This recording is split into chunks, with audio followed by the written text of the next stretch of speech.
Welcome to our new episode of Cultivate, which is a podcast of the Evergreen Association. And I'm really excited to do it a little different today. We want to go a bit old school. I don't know if some of you remember COVID, where we're all meeting on Zoom, and we even did like Zoom podcasts and stuff like that. So we're going back to that. And it's important for us because Evergreen is very much a region that is very diverse geographically. We're not just in Washington State, we're all up and down the coast into the Midwest. We go way out even further than that. And so the way that we need to conference is not just through in-person, but also through technological means. So that's what we're trying to do today, and you'll probably get more episodes like this in the future as well. And for today, we have a great guest, as Pete Shaw from CrossWalk in Napa. And I'm so excited to talk about all things church and change and such. There's so many things I want to talk about, but before I get into it, I thought for some of our viewers and listeners who haven't met you yet, if you could just tell us a bit about yourself and the journey of your ministry till today. Okay, this will only take about an hour and a half, so Okay, here we go. Well, thanks for having me on. Appreciate all you're doing, Sam, with Evergreen. I think it's incredibly important. I think it's one of the most important things that we need to be thinking about. So tip of the hat to you, man, and however we can support, we want to do that. I'm a dyed-in-the-wool American Baptist. My father was American Baptist pastor. Both of my grandfathers were American Baptist pastor. My father-in-law is an American Baptist retired pastor. So my wife was dyed-in-the-wool as well. It's the only tradition I really know, and grew up doing ABC things, going to Green Lake. We'd get carted to biennials as a kid, all that. Mission work, all that. I'm sold on ABC and respect it, and it's for me. And my dad, his style and his theology, and same with my grandfathers, were pretty down the middle. They weren't super conservative. That needs to be appreciated within the word Baptist because we're already kind of conservative. But anyway, they were on the middle of the road side of that. And so that's what formed me. I had good relationship with people all throughout my childhood as a pastor's kid, and my church experiences in terms of the people. I have great memories. As I went into college, there were some things that shifted for me, and some of it had to do with personal spirituality. And actually before that, even in high school, where I had a good friend that had a different faith experience, even though we were in the same church. And she was able to articulate and reflect a personal relationship with God that was somewhat foreign to me, which might sound odd. It's just the way we communicated in our family, but hers was very pronounced and very personal. And my relationship with God was very meaningful at that point. But was more out there. God was just sort of this present being out there. And anyway, I was really captivated by what I was seeing. And long story short, one night I just prayed that I wanted that and was all in on that, and had a pretty powerful experience that really shaped my thinking of spirituality and what it meant to be a person of faith. And that sent me on a trajectory for several years that got more on the charismatic side of things, and by extension, a little bit more on an evangelical way of thinking. And in college, I managed to mess my life up a little bit with some poor decisions, but came around a little bit and found myself really passionate about my faith and wanting other people to experience the love of God in personal ways, and et cetera, et cetera. And so I was leading the campus I went to Ottawa University, which is an ABC school. And I was leading the campus Christian ministry stuff and was the primary worship leader for our weekday thing. I shared it actually with another solid American Baptist named Lisa Dietrich. Shout out to her if she ever happens to see this. And anyway, one of the things, this is an important piece part of my mix. The churches that I grew up in were what I call classic mainline churches, where they were very thoughtful in their liturgy, very careful with their liturgy.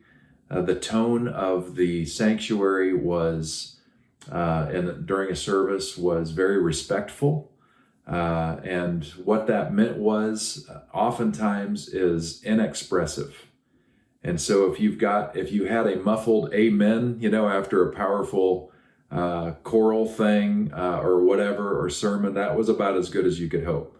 And part of the joke was, when our college choir would go visit one church in particular, which was well known in the denomination for its mission giving, we would warn ourselves going in not to be deflated by the lack of feedback from the congregation, because we knew no matter how well we killed a song in the best possible way, we were going to get no reaction from the audience. So I grew up with that, and then I get exposed to this more charismatic way of thinking and evangelicalism, which is very attraction oriented in its style. And so that pushed me in a really weird tension, because I still had, I never got hyper conservative. I've never been, hellfire, brimstone kind of a guy. Still had more of a mainline kind of theological orientation, which meant egalitarianism with women, and even broader than that, still a missional sensitivity to the larger world, and yet this personal need for worship and connection and all that, and a clear recognition, in my opinion, that one of the mainline churches misses in the United States, not just ABC, but similar traditions, was that there was a lack of cultural relevancy in the worship experience itself that was alienating the people that we were trying to reach and coming back to hurt us in significant ways. So it was difficult to maintain growth. And what I was seeing in evangelical churches is they were growing by leaps and bounds, even with, now I clearly look back, even with theology that I really take issue with, and yet they're growing. And I'm thinking, what is going on here? And I think it had a lot to do with developing that personal connection experience through music and cultural relevancy, which I know because I went to seminary at Northern Seminary in the Chicago area in the shadow of Willow Creek. And a lot of American Baptist churches were really upset with Willow Creek because they were losing members to this mega church. And while I was there, I was like, well, part of the reason why Willow Creek is stealing your members is because they are communicating in ways that are much more relevant than probably your church is. And regardless of the theology, that's winning the day. So my first church in Illinois, right out of seminary, I took that kind of sensibility, and it was a very successful short-term deal. I was there for 4 years. The church nearly tripled in size, and that got a lot of attention. And the primary reason why it was effective and successful and grew so fast was just that we were the first church in that small town community that did culturally relevant worship well. And so we leaned into that, and it attracted people because it was attractionally focused. And that got the attention of people out in the Bay Area. At that time, our church was a part of Growing Healthy Churches. I'll talk a little bit about that, but not much. So they saw what happened in Illinois and invited me to come and try to do the same thing out in Napa. That was, by the way, one of the things that attracted me initially to Growing Healthy Churches. There were a lot of things that I would discover in time that were really not healthy at all, and actually set up pastors for a sense of failure, and churches as well, and alienation and deep heartache. And I knew that because I was a cluster. I was in charge of all the pastoral clusters, and I'm hearing stories of pastors who are just bleeding, while they're trying to do their work. But what attracted me to it is they were very focused on growth, and that definitely correlated to being culturally relevant with what we do in ministry, speaking the language of the people, barbecuing holy cows that were no longer effective in our current era, and really leaning into that. And so got to Napa, and honestly, the first 4 years were absolute hell. The church that I had wonderful, wonderful people, so I'm not digging on them at all. The people who stuck with me, just absolute saints. But the church had gone through a couple really difficult seasons in the 10-ish years before I arrived. One was a community like Napa-wide financial scandal that actually made the Bay Area news. It was horrific, and the kingpin, the epicenter, was right in my church. The treasurer of my church was the guy who caused many people to lose absolutely everything, and not just in my church, but the Christian community at large in Napa was affected by this. And so as soon as that hit, we lost a lot of people. And then after the pastor at that time, who was a very strong, well-regarded pastor, he retired or moved on, and the guy they picked after him just wasn't a great fit. Probably wasn't the best fit for what they wanted. They kind of did a classic pendulum swing where the guy before was very strong, and so they picked somebody who wasn't. And anyway, he got, it's still kind of cloudy what all happened, but he basically got run out. And when he got run out of town, they were bleeding again. They lost more people. The only people left were some of these older saints. So when I got there, the average age was 70. The facility was run down, and it was a 2-hour-a-week church. They were open a week on Sundays, basically, and a week on Wednesday night for dinner, and that was kind of it. And I was 29 years old, and they invited me to come in. They gave me carte blanche to do whatever needed to be done as their hero, And so I went in and I did all the things I knew to do. But the Napa culture is very different. The Bay Area culture is very different than the Midwest. And the West Coast was, much further along in terms of contemporary stuff than the rest of the country. And so all the tricks I knew to do, other churches were already doing. And while we were growing and doing things at the same time, we were losing people because the changes that I was calling for were unpopular with some. And so really for many years, on balance, it was a wash. I mean, we were losing as many people as we were gaining. Over time, however, and this is a big part of the story, I've been here almost 25 years. I'll finish 25 years at the end of October. And as I have changed in my theology and my way of thinking, it has been a very organic relationship kind of thing with the church. So people who resonated with the changes that were happening in me, which were reflected in my teaching and leadership sensibilities, the folks who stayed resonated with that. But naturally, over time, especially when we made some controversial moves, some on the church side, like changing the name of the church because we knew that the word Baptist literally was a roadblock for people coming into the church. And then later on, very socially controversial things like fully embracing LGBTQ equality and equity and meaning it. And then eventually my marrying a same gender couple, those things, people who really resonated with that stayed and cheered it on. And then other people who really couldn't handle that, they left. And so, and I think that's the way it is, unless you go into a place and pretty much stay exactly along the lines of what you inherited, a change is inevitable, and this is gonna happen. So now where we are really actively engaged in the community. We're really proud of that development over time. We went from a 2-hour-a-week church to we're open every day from I think about 6:45 a.m. until a little after 9:15ish, 9:30 p.m. with different community groups coming in. Most of it is community service stuff.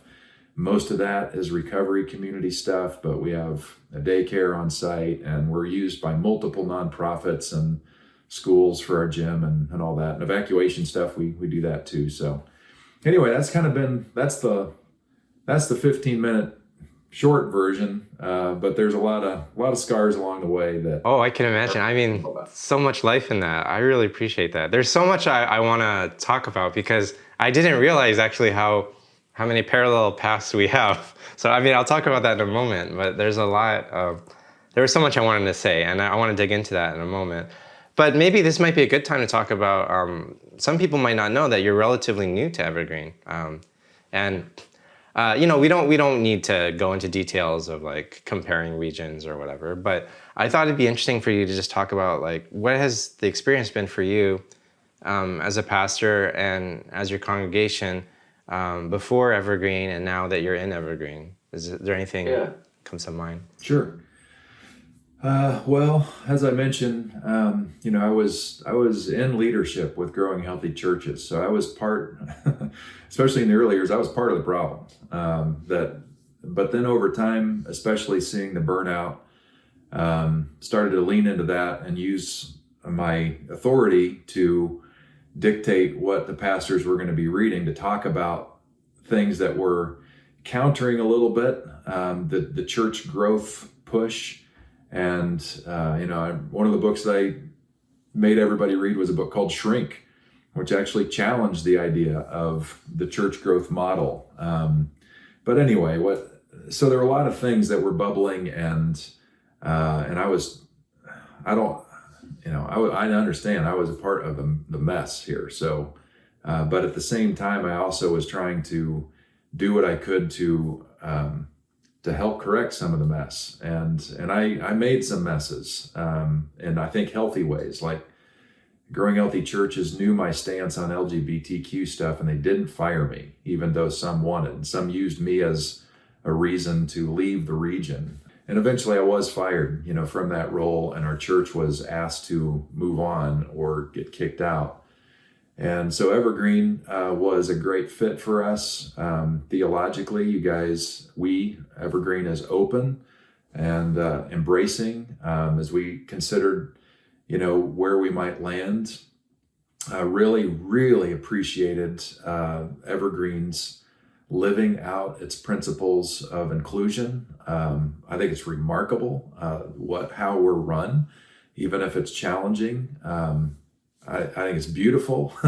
I think it's a model for other denominations, and democracy, frankly, in our country can learn from it. So I love it. I love what that's about. I love, when I came to the first annual meeting where, we were officially welcomed. It in so many ways felt like a homecoming, because the language of my American Baptist heritage, which I really hadn't done much with, for 20 years, because Growing Healthy Churches, intentionally distanced itself from the mothership and hardly acknowledged it. In fact, kind of dismissed it. So there wasn't much engagement, much opportunity for engagement and all that. So I learned how much I missed it when I got back to it. So it's been a great experience getting back into Evergreen, and for all the reasons. And it's also a reminder, because I'm aware of the realities of what the struggles are in the churches in Evergreen. It's a reminder of other places in the nation that are having similar struggles. And I didn't mention this, but the transformation of churches, that was a core part of my calling into ministry. And it's why I went to Northern Seminary, because at that time they had a Center for the Transformation of Churches, and I wanted to learn everything I could about that. So, the fact that they hired you, Sam, to be a front leader on this stuff is so good and so important. And the approach you're taking with it is just fantastic. Human-centered design stuff, cultivating a sensitivity to what the Spirit is leading a congregation to do. Love it. Love it. So keep going. I really appreciate that. You said so many great things. I feel like everything is just great. I just want to let you keep talking forever. But I want to just like highlight a couple of really great things that you're talking about, and that a common misconception of Evergreen is that people think that we are simply like one strand of theology, but actually we're quite theologically diverse. We're not left or right or whatever. We're actually quite diverse. But the thing that's unique about Evergreen is that you all get a voice at the table, and we all agree to stay in fellowship. And that's what's unique. And the other thing that you're saying is that, believe it or not, this is actually truly Baptist, right? And so we're actually not really inventing new things. We're actually kind of trying to push the envelope. It's like, well, what if we're really serious about these Baptist liberties, right? These Baptist freedoms. What could it look like, right? If we could get past our bureaucracies and our systems and stuff, like, let's just, let's dream a bit. Like, what could this look like? And I think that's what Evergreen really strives to do, and I see happening. And I think that's very compelling for someone who's pretty new to American Baptists and to this region. That's probably my biggest takeaway. That's most exciting. And like you also hinted at as well, I've said this in other episodes, is that, could it be that even what we're trying to embark on, as ambitious as it is, could maybe even be a path forward prophetically for the nation, just like, because we're so divided right now, what is it like? We need some kind of model. Like, how can we all get along, right? How can we all sit together? And we don't have a lot of spaces about that. So I want to kind of like gently transition into a couple of things. So I love everything you're saying. I didn't know your deep connection to the ABC, and I didn't know your deep connection to this like generations of clergy. That's really interesting to me because I'm a pastor's kid, and I actually have a very similar theological journey to you. The way you're describing it, I was like, oh, I think your journey, that encounter with your friend, and like those two different experiences, I've definitely had that in my life. And then also, if you know about like Korean American, Korean Canadian churches, they're all kind of very open to the charismatic spiritual experience. So that's very embedded in all that we do. And then as I got into seminary, as I got older, like, I got introduced to other traditions, began to study churches. And as I did pastoral ministry, I really had a heart for transformation of the church too. I think that's kind of what some people are kind of, I don't know, they have like a DNA in them. I say like a calling of like, I want to make something that's never been seen before. But I really had a heart to like help restore and renew churches. I guess I'm not here to like reinvent the wheel. Like, that's not really as appealing to me as like, how can we redemptively bring, significant change and transformation? And so I got really excited when you were talking about all of that, when you're sharing, because I think we have a very common call. And like what you're trying to even do in your previous region is like a natural extension of that, right? You're kind of identifying, you're being humble enough to say like, hey, here are some things that actually I need to grow in, I need to change, I need to develop. I think we could probably both agree, like 20 years ago when we were preaching, thank God we're not preaching that anymore, right? Like our sermons have evolved, right? We wouldn't want to be held to like sermons that we spoke like 20 or 30 years ago, right? For sure. Yeah, but I think that's what's really important in like being willing to change and let the Spirit, guide you. I get really scared when I meet preachers who've been preaching and doing the same thing for decades, and actually kind of proud that they've kept to it, right? But here's the thing: is that I don't know if you've probably encountered this, Pete, in your kind of regional leadership level, but also the local church level. Some churches really are proud of that. Like, oh, I'm so glad that we haven't changed, we haven't done this, and we are both really interested in change and transformation. So, what are the ways that you kind of approach this? Like, this kind of thing that you have embodied in your entire life. Like, through your testimony, you've clearly shown that you're a person that is willing to be changed and moved by the Spirit, even if it means you're going to pivot in a really big way. And you've made some really big pivots in your life, right? Really risky ones, with great stakes involved.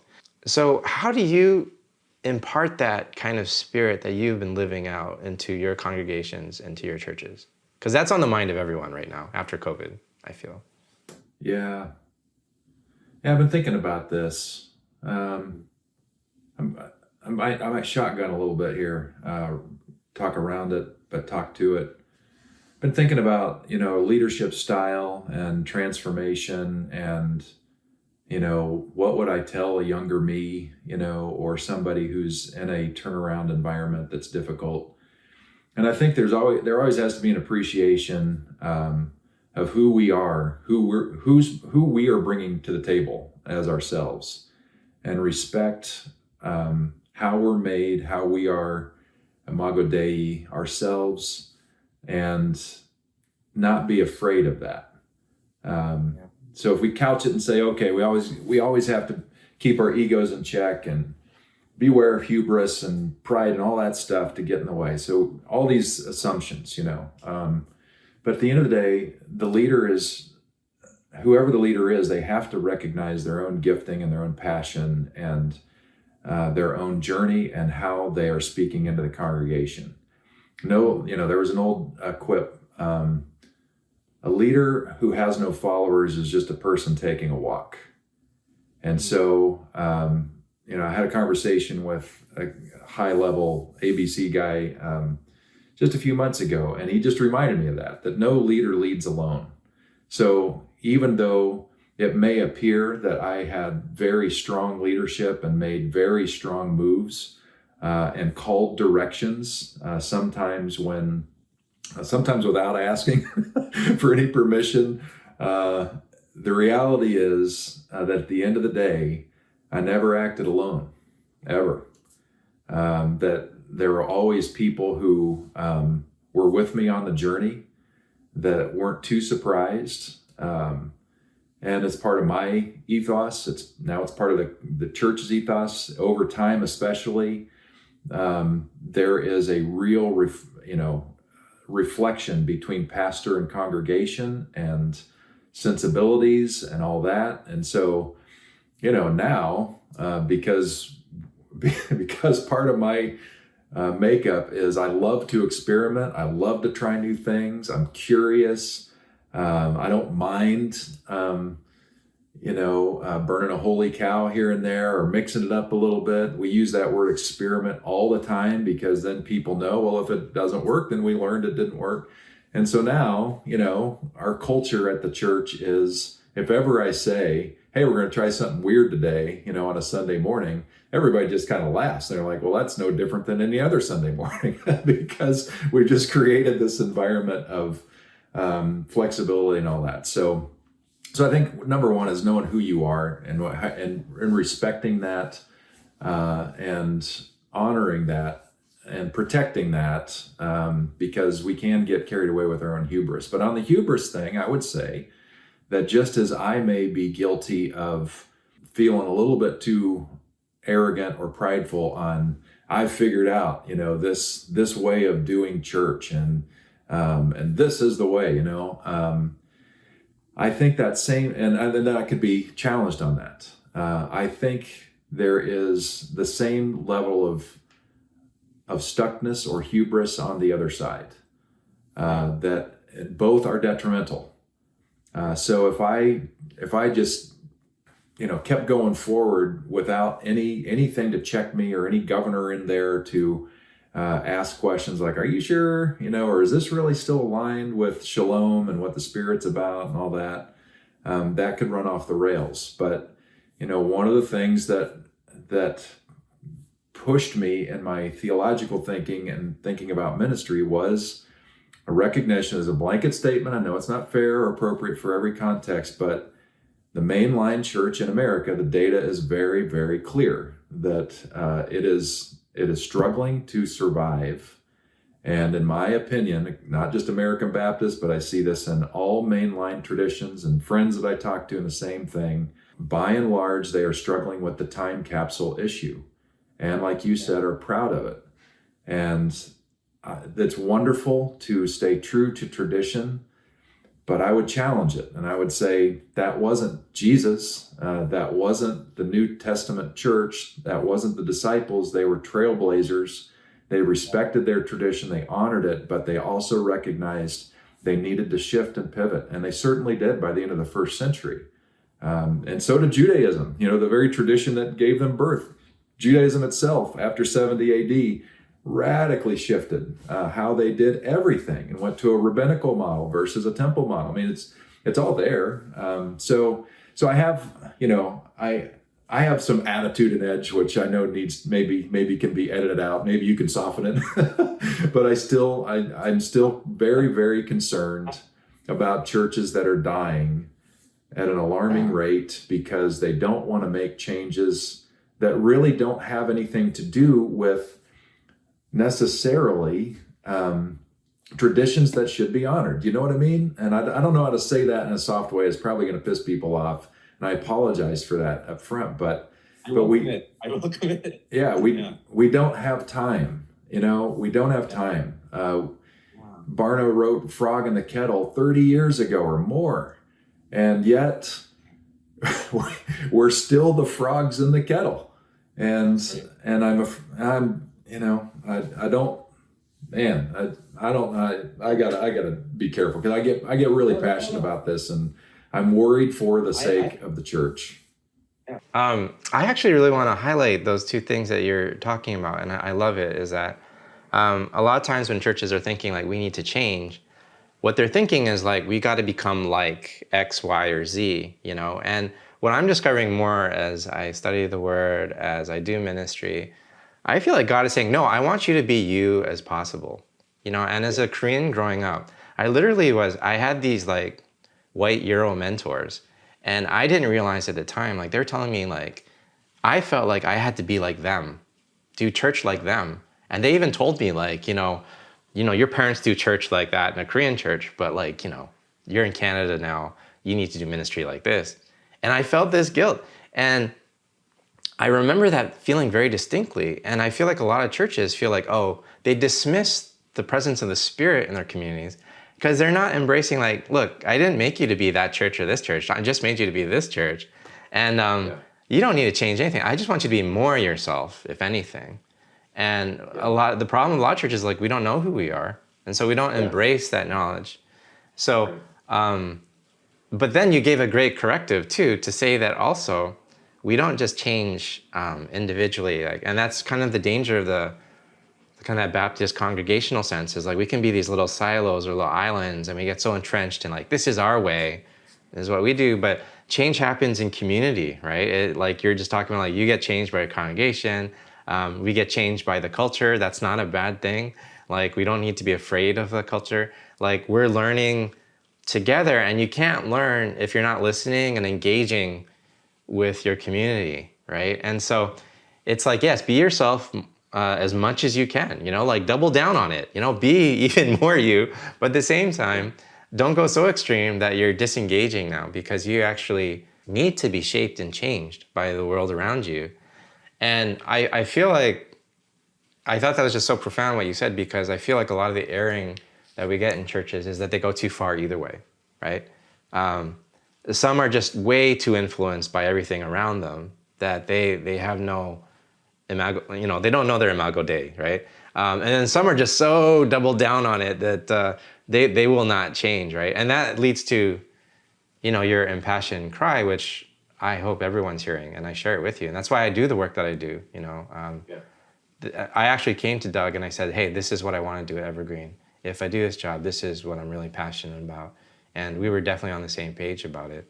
If we don't know how to do both of these, we have real life data that is showing if we continue how we're just doing things, it's not going to end well. And we're already seeing the results of it.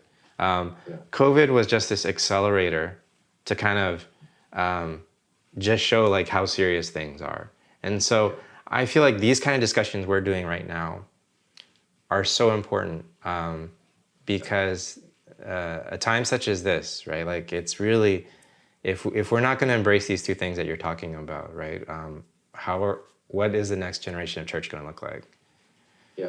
And so I want to actually move on to one more thing that you said that I loved, that I was just getting all excited about it. I loved how you said, I just love to experiment, And you said at your church, oh, well, how's that different than any other week? Because every week we're trying something, right?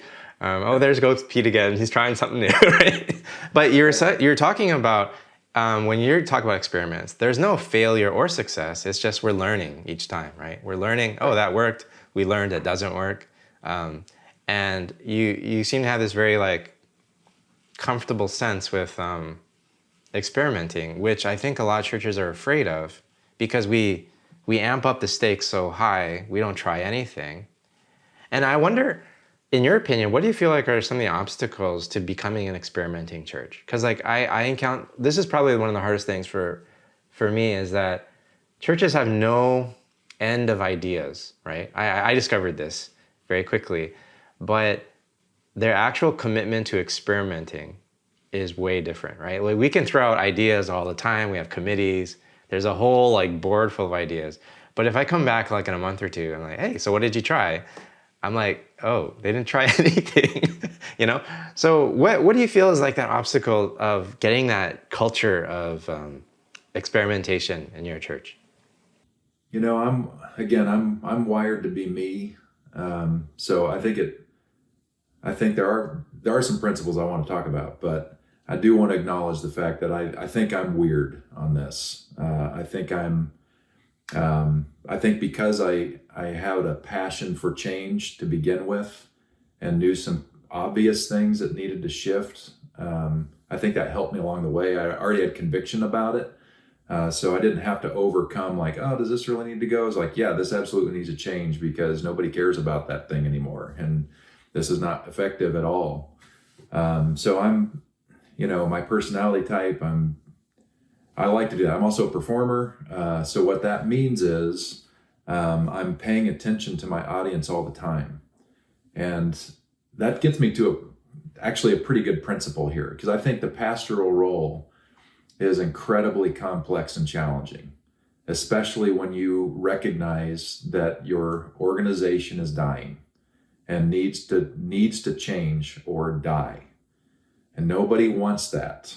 Nobody in the pews wants that. The pastor probably feels most deeply personal about it. Nobody wants it. But the problem is churches need a leader to lead, and need to lead with courage. And that becomes very difficult because we are not like some other sectors, where we're called to make the change and we have job security. There's a safety net. We're going to get a paycheck anyway. For us, we make too many changes. We tick off too many people. We're gone. And so the stakes are really high. And we're pastors, so hopefully that means we have a heart for our people. I think it means that we care for them, and to be a change agent means that we're endorsing, and we're probably going to be, one of the boldest leaders in the congregation, even though there are official and unofficial leaders in the church that command a lot of sway.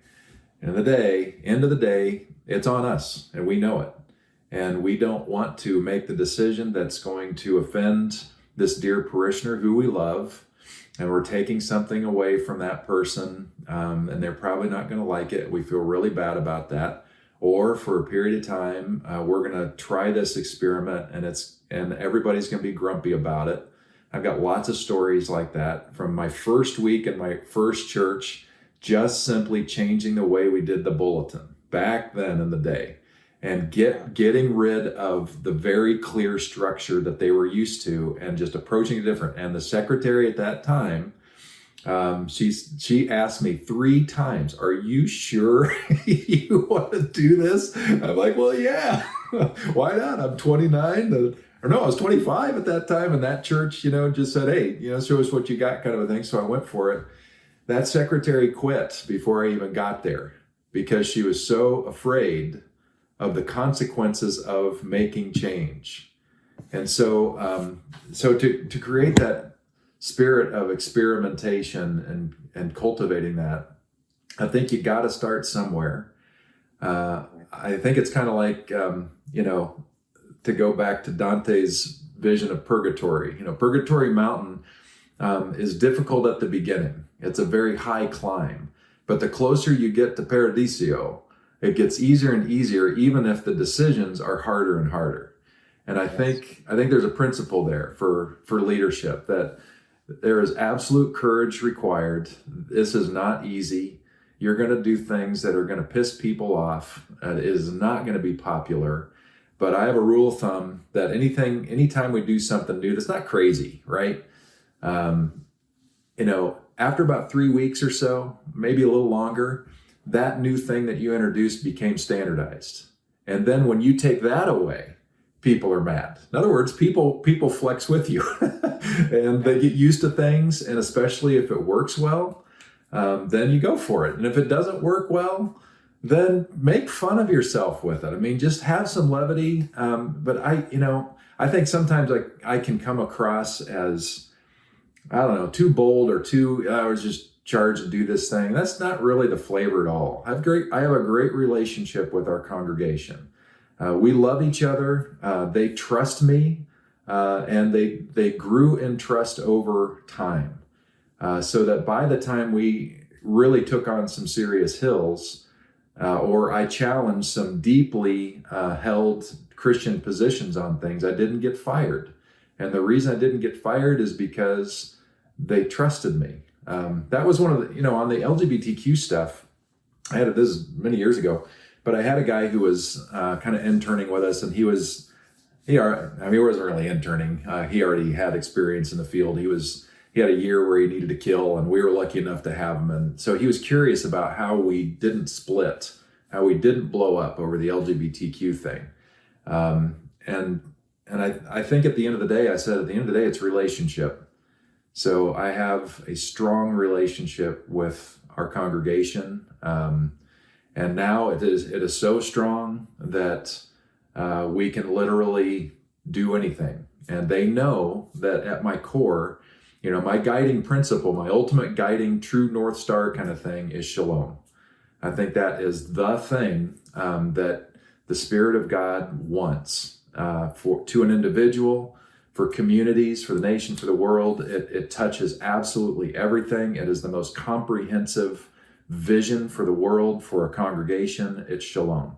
So they know I am radically sold out on doing that. And because of that, they know that everything I do, I'm trying to facilitate that. I'm trying to foster that. And so they know that that's kind of the safety net. They know I'm not just off my nut, just wanting to do something crazy because it sounds crazy or gimmicky. That's not who I am. I think I was a little bit, I think I was okay trying some of the gimmicks. That's part of our journey too, is we were klutzes, along the way a little bit, and did make mistakes, and we've changed and corrected course on that. But I think that's it. The other night I had a meeting with our worship people, everybody who had a hand in our worship stuff. And I just asked the question again. I said, all right, well, here's a new paradigm for worship. Our theology has changed, and therefore the way we worship has to be changed. Our songs, everything. So I offered them a draft of what that might look like. And so we had this long conversation, and a lot of things we said, okay, well, these are things that we really value, that we know are working well, but let's try some of these things, and gave them freedom to criticize me if I was missing it in some ways, giving ourselves the freedom to laugh at each other, to not take things so seriously, because this thing's a work in progress. And it's a work in process.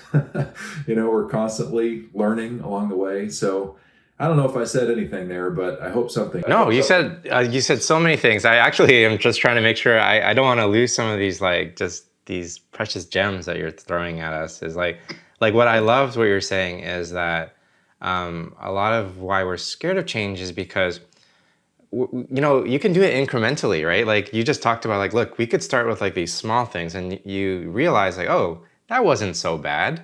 And actually, like you're talking about, it was great. And if you took it away, I'd be kind of sad now, right? And then, but it didn't have to be hey, we're gonna go in and we're gonna just change everything, right? In fact, those incremental experiments, right, are actually great ways to build confidence, right? And to build that bravery and that courage that you're talking about, saying hey, you remember how we just changed up the line in the fellowship hall there?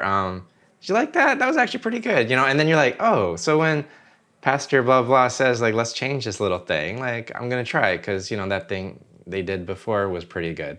So it's just that incremental thing I love. And with each increment, then you kind of get that trust that you're talking about, right? So when you did do those big changes you're mentioning, you've earned the trust because all those little incremental experiments, they begin to say that, oh, Pete's doing those for the greater good, right? The ultimate is like, he's doing this all because of shalom, right? And if a church can say like, hey, all of these incremental experiments we're doing are in the name of, dot, dot, dot, that really brings a lot of trust, right? And I think that the increments, those like little baby steps, I'll walk with you on this, and then we'll build trust together. Then it just makes you really brave. So like when the stakes are really high, you're willing to jump together because you have a track record. And so it's no surprise that you said like after like 25 years, now you're able to do these big systemic changes. You had to do a lot of work before then, right? And so I love that. And I think a lot of churches really need to learn, like, look, we're not asking you to change the whole church overnight, but could you make one little experiment this week? I think you can do it. Like just this week, you could just do something a little different. Like change the order of the prayer or whatever. I know, God forbid, I know it sounds crazy, but you can do it, And when they do it, they're like, oh, well, the ground didn't open up. And it looks like the mountain is a lot easier to climb, right? As you're like, that's a wonderful analogy.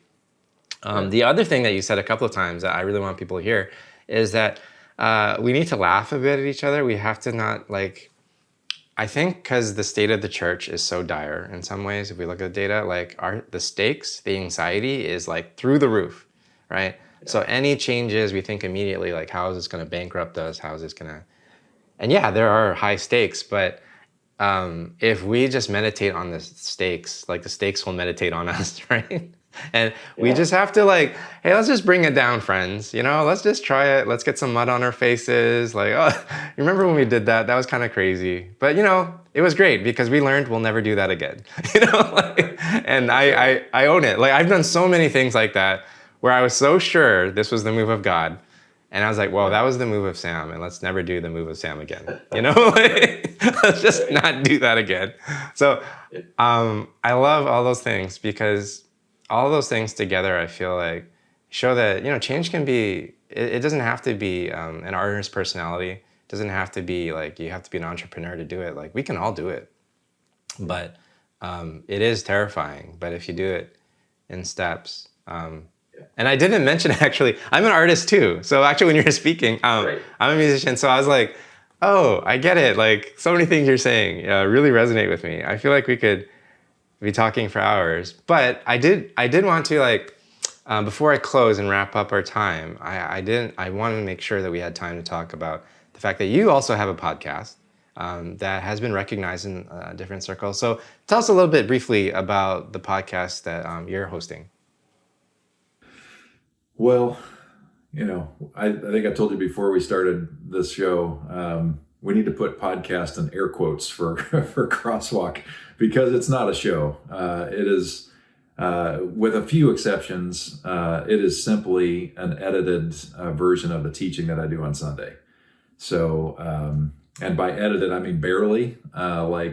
We add a little on the YouTube side, we add, a kind of a welcome screen and having a landing screen, that has some QR codes and that kind of thing. On the one that we do for just the audio side, it's just bare bones, it's nothing. But I think the reason why it got some attention, and I'm still not exactly sure why, because it's nothing fancy. I mean, the first time a parishioner, told me, hey, we were ranked, in the top 20 in the nation for progressive podcasts and things, I was like, no, that's not true. That cannot be true. And according to them, it was. I'm not sure what their metrics are, so I don't know if to be too proud of that, except for, okay, well, thanks for the tip, tip of the hat. But, I think probably, one, we're a progressive church, and we're very, very clear on that. And that's a marketing thing I learned a couple summers ago, is if that's who you are, lean into that and make it very well known. That's a whole other principle that is worth talking about, is be who you are. I mean, really be it. because you do everybody a favor when you do that. So I think that relates to that Imago Dei thing that we were talking about earlier, right? Just lean into who you are. Yeah, that's great. I mean, this is just a side note. I got lots of stories, but I went to a conference, and the marketing director for Toyota, online marketing director for Toyota, was in the room and really supported this conference and what they were all about. So he did a workshop one day, and this can all be edited out, right? So if I'm a little longer, then forgive me. But he knew that I was curious what he had to say, and he knew that we were a progressive church. He said, "Hey, can I pick up on your church in my seminar today?" I said, "Yeah, sure."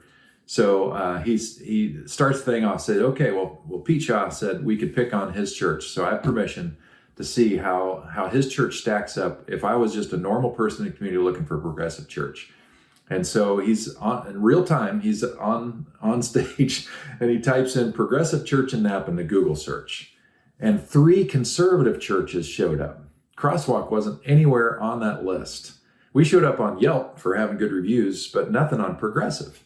And he said the reason why is because Google does not recognize your church as progressive. So he says your best friend needs to be Google.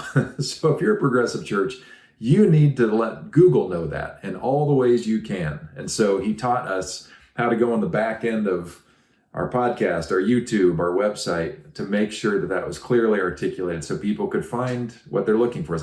And we put it on our signage out front, which was one of those risk moves, right? As soon as I put the word, so if you come into our campus now, CrossWalk, and then there's a tagline that says a progressive alternative. And so when I put those signs up, I had a handful of congregants that were really mad at me because while they may be socially more progressive, politically they were not. And that word progressive was a dirty word for them. In fact, I lost a family over that. But it's a family that I probably needed to lose. You know what I mean? So it does everybody a favor. Anyway, I'm digressing. So I think the fact that we are a progressive podcast narrows the pool a lot. So there's a lot of not progressive stuff out there. And then I think that the primary other reason why we got any kind of notation, again, I don't know if it was worth anything. But we've been doing it a long time. So we have,